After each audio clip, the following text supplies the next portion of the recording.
Hello everybody! Before proceeding in this video, this is actually the part 3 of our review.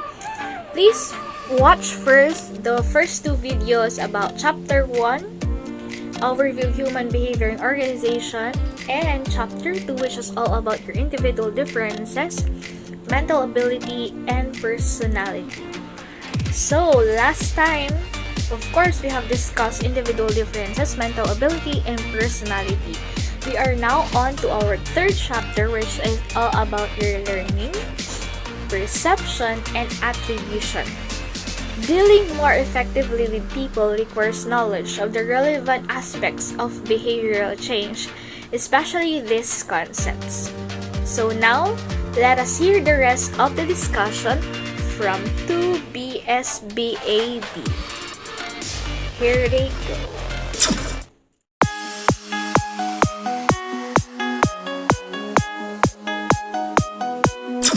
Hi guys, my topic is all about learning.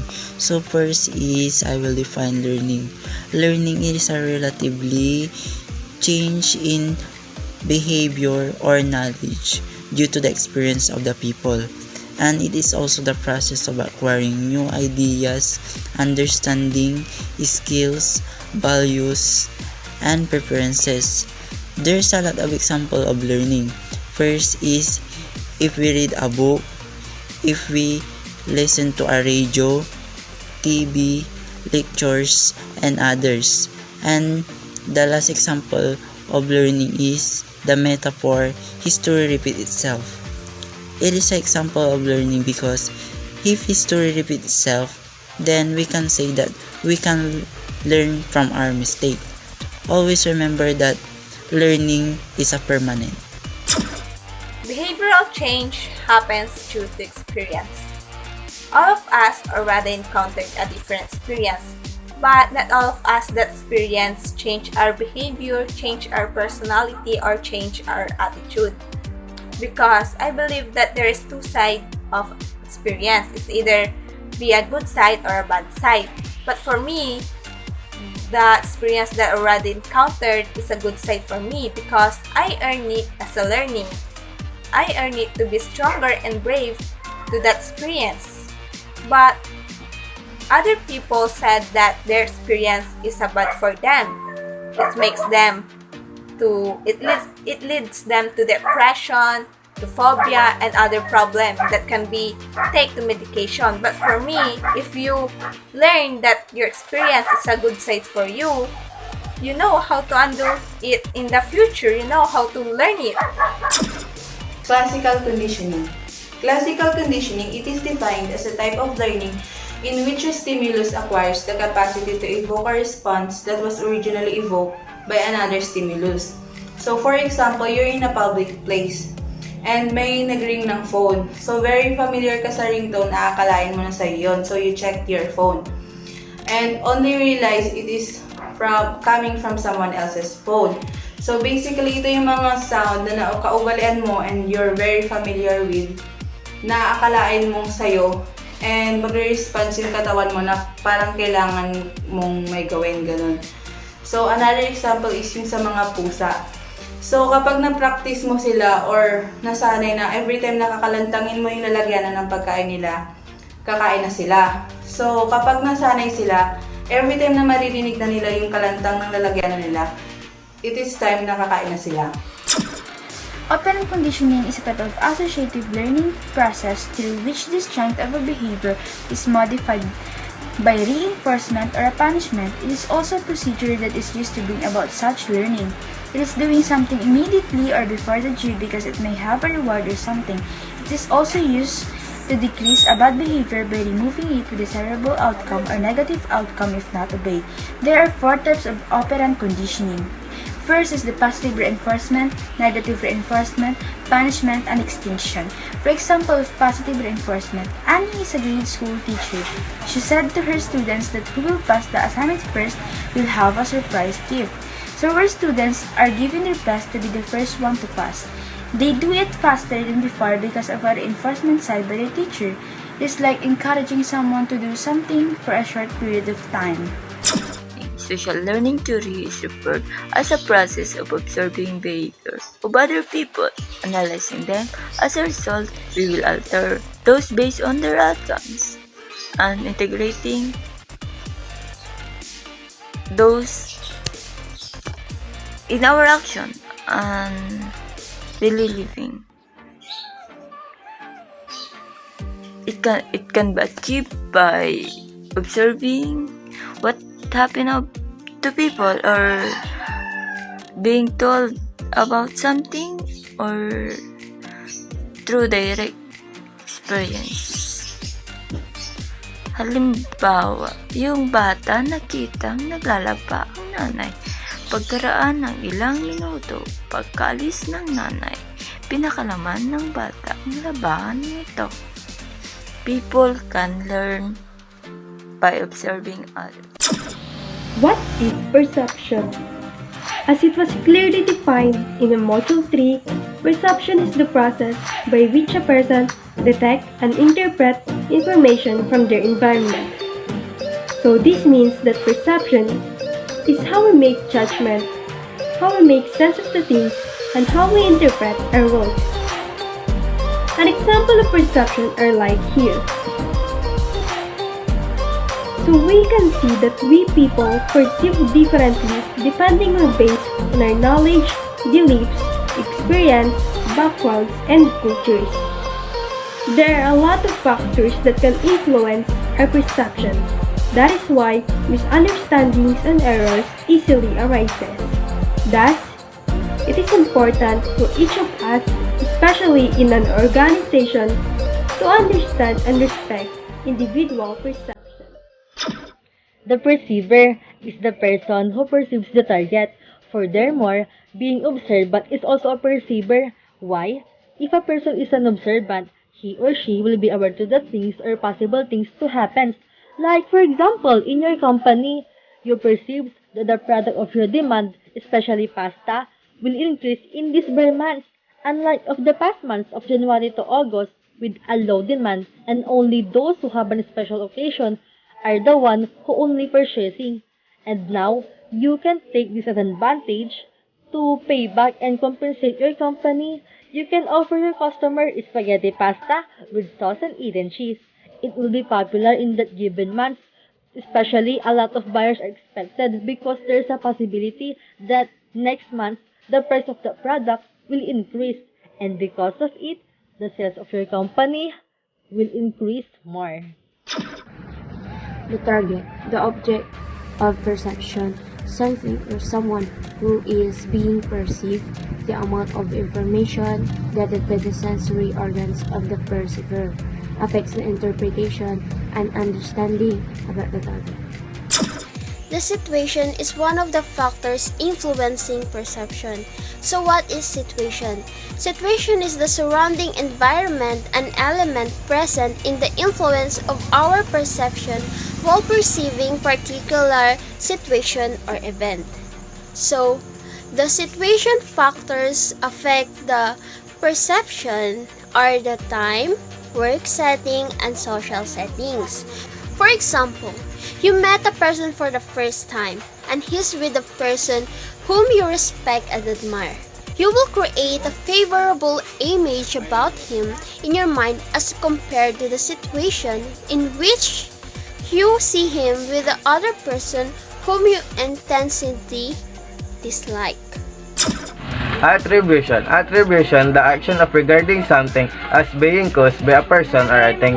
Attribution, ma'am, ito po yung way para makita mo yung ugali ng ibang tao. Or ito din po yung parang may gusto kang iparating na ugali ng isang tao. Di ba, ma'am, na-examine natin yan? For example, mayroon pong isang estudyante na hindi po makapag-focus doon sa kanyang ginagawa because he is very nervous about the outcome of his exam. At dahil po doon, parang naapektuhan po siya ng masyado, and especially yung pag-aaral niya. And one day, yung friend niya, parang na-notice niya po yun na parang hindi na siya makapag-focus doon sa kanyang ginagawa. And yung kaibigan niya, parang gusto niya tulungan yung classmate niya para ma-overcome niya yung fear niya at ang nervousness niya about doon sa outcome of his exam result. The fundamental attribution error is judging quickly based on your surrounding or underestimating the external part of your environment and overestimate the internal part of its behavior.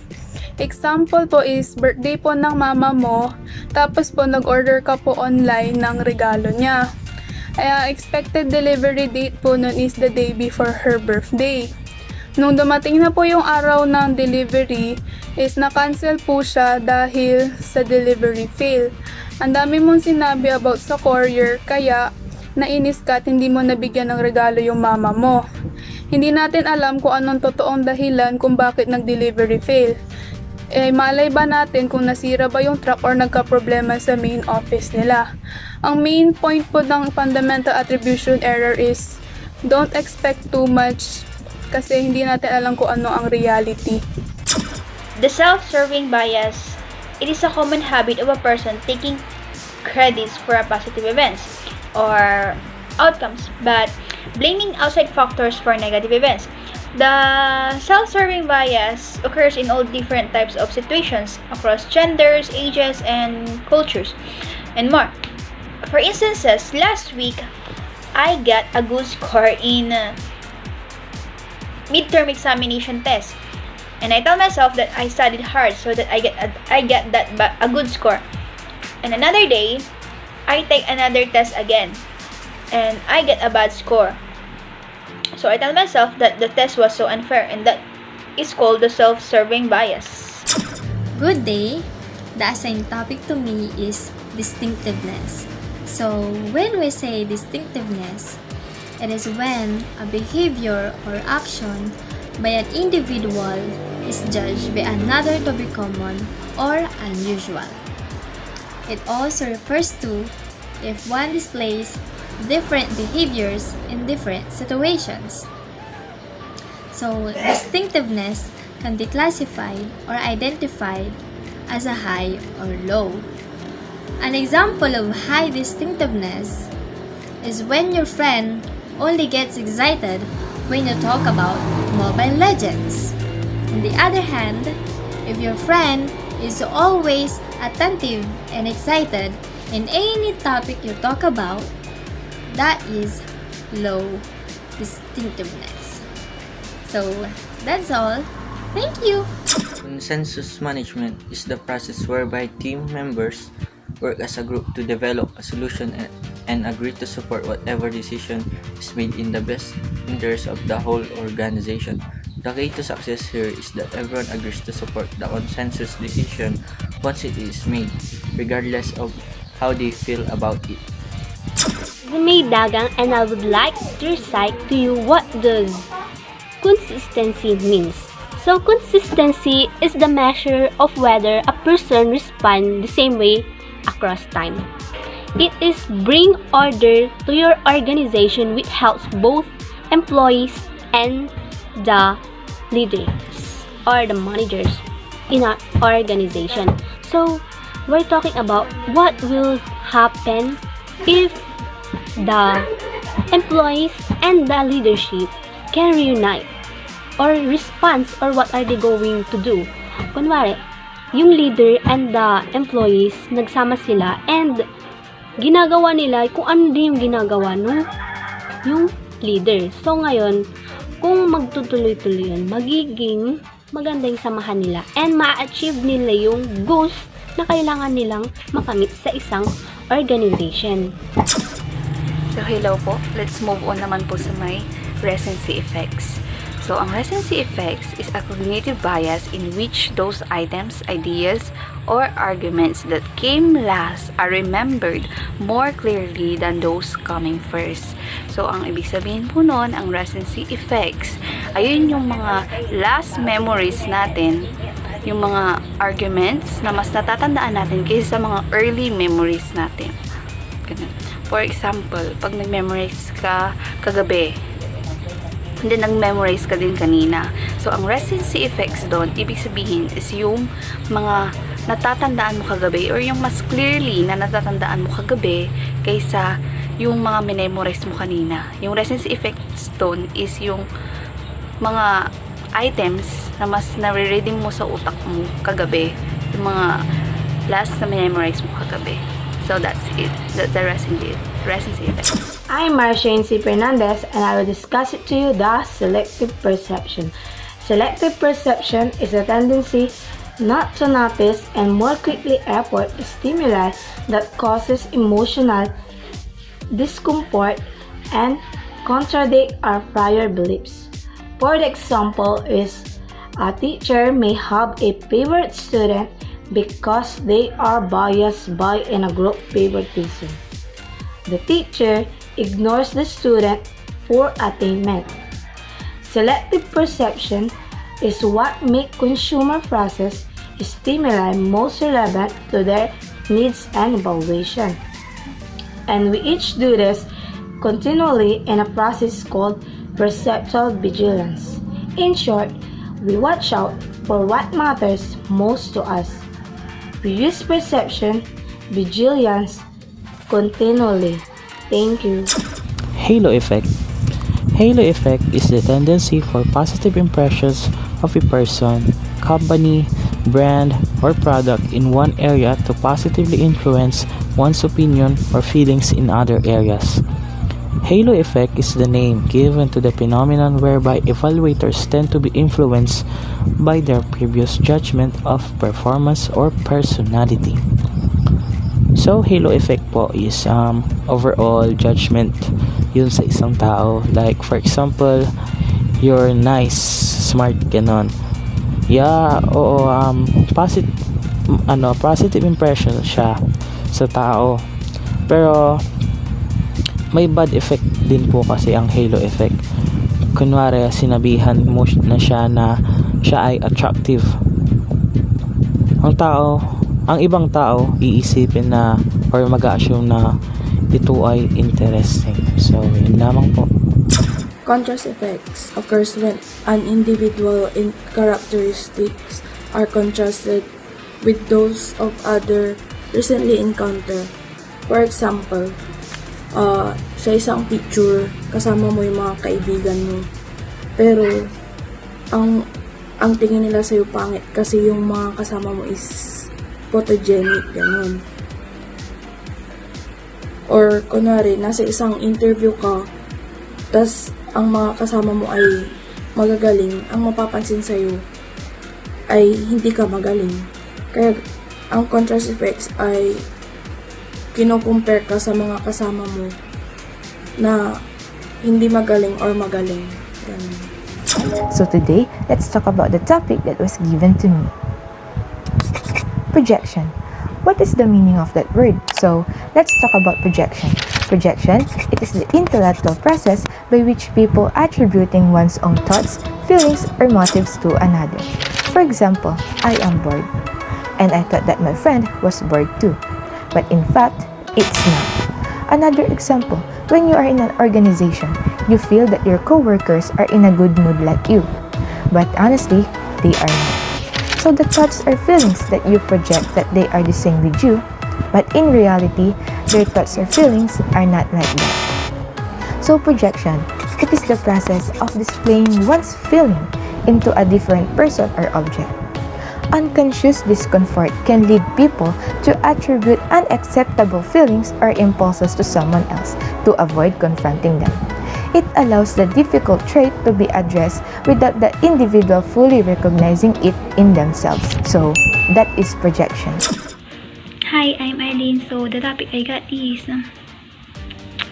So, what is stereotyping? Stereotyping refers to judging someone on the basis of one perception to the group which that person belongs. Another definition of stereotyping is when you judge a group of people who are different from you based on your own opinion or encounters. Examples of stereotyping under gender profiling. Number 1, men are strong and do all work. 2, men are the backbone. 3, women are not smart as a man. 4, girls are not good at sports. 5, guys are messy and unclean. Number 6, men who spend too much time on the computer or read are Greeks.